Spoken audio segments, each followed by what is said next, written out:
უკრაინის დედაქალაქისა და კიევის ოლქის მიმართულებით გაშვებული ჯამში 129 რუსული საბრძოლო საფრენი აპარატის კვალი ადგილობრივ მოსახლეობას დიდხანს გაყვება.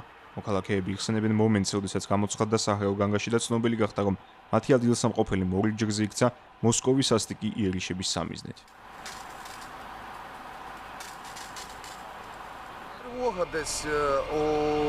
საჰაერო განგაში დაახლოებით ღამის პირველის 18 წუთზე ჩაირთო. მაშინ ვერ ვნახეთ, რომ ბალისტიკური რაკეტის საფრთხე იყო.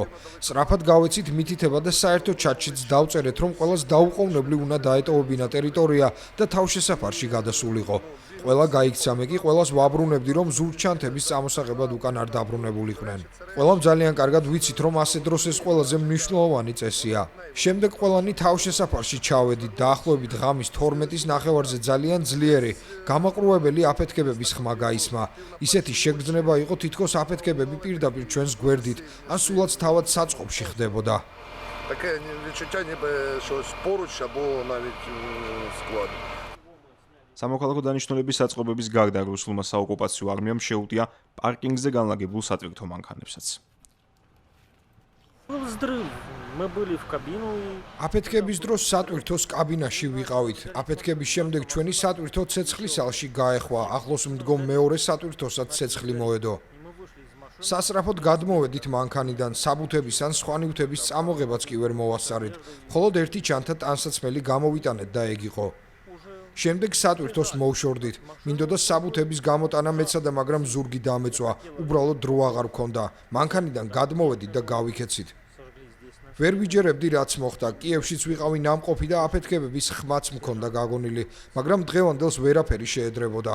ვერც კი გაიგებდი, რომ რაკეტა მოდიოდა. არც კი ვიცი რა იყო, მაგრამ მისი ხმა საერთოდ არ ისმოდა. მხოლოდ აფეთქების ტალღა დაეჯახა სატვირთოს კაბინას. კარგი მაინც ის იყო, რომ სატვირთოდან გადმოსვლა მოვასწარით. Хорошо, что мы успели выйти из машины. კიევზე მასირებული საჰაერო იერიშების დაწყებამდე კი მსოფლიოს შეძრა კადრებმა რუსული არმიის მიერ ნაწილობრივ ოკუპირებული ხერსონიდან, სადაც დრონი ადგილობრივ გარემოვაჭრეს დაედევნა, რაც თავად უკრაინის პრეზიდენტის მიერ შეფასდა როგორც ნადირობა მშვიდობიან მოქალაქეზე.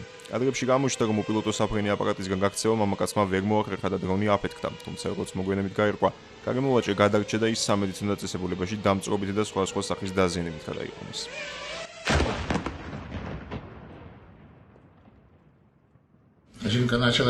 ჩემი მეუღლე გაიქცა, როცა დრონმა მანქანის თავზე წრეების დარტყმა დაიწყო. ვცდილობდი მეჩვენებინა, რომ მხოლოდ ბოსტნეული გქონდა. ვანიშნებდი ნახე ბოსტნეულია, მაგრამ დრონი ჩემკენ წამოვიდა.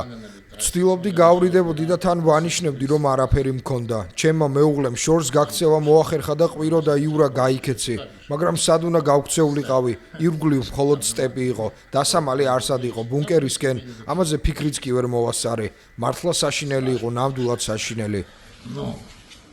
5 აგვისტოს ღამის საპასუხო იერიშების გარეშე არჩაულია რუსეთისთვისაც. ტულას ოლქში კიევმა დრონებით იერიშები მიიტანა ვაილდბერგის მორიგ სასაწყობე ფარგლებს, რის შედეგადაც ონლაინ სავაჭრო პლატფორმის კიდევ ერთი ობიექტი გაანადგურდა. საგულისხმოა, რომ ეს დიდი დარტყმა რუსული ეკონომიკისთვის, რომელიც ომის გამო ისედაც მძიმე მდგომარეობაშია, გარდა დასავლური სანქციებისა და საერთაშორისო იზოლაციაში მოქცევისა, მოსკოვისთვის თავის ატკივარი გახდა გაზაფხულიდან გააქტიურებული უკრაინული იერიშები ადგილობრივ ნავთობგადამამუშავებელ ობიექტებზე, რომელთა ნაწილს მუშაობის შეჩერება მოუწია. შედეგად ნედელეულით მდიდარ ქვეყანაში საწვევის კრიზისი შეიქმნა. მოსახლეობას შეზღუდვები დაუწეს და ადგილობრივ ხელისუფლებას კი მოუწია საკანონმდებლო ცვლილებების მიღება და საერთაშორისო ეკოლოგიურ სტანდარტებზე უარის თქმა. კერძოდ ევრო 2-სა და ევრო 3 სტანდარტების ბენზინისა და დიზელის წარმოებაზე მწვანე შუქის ანთება.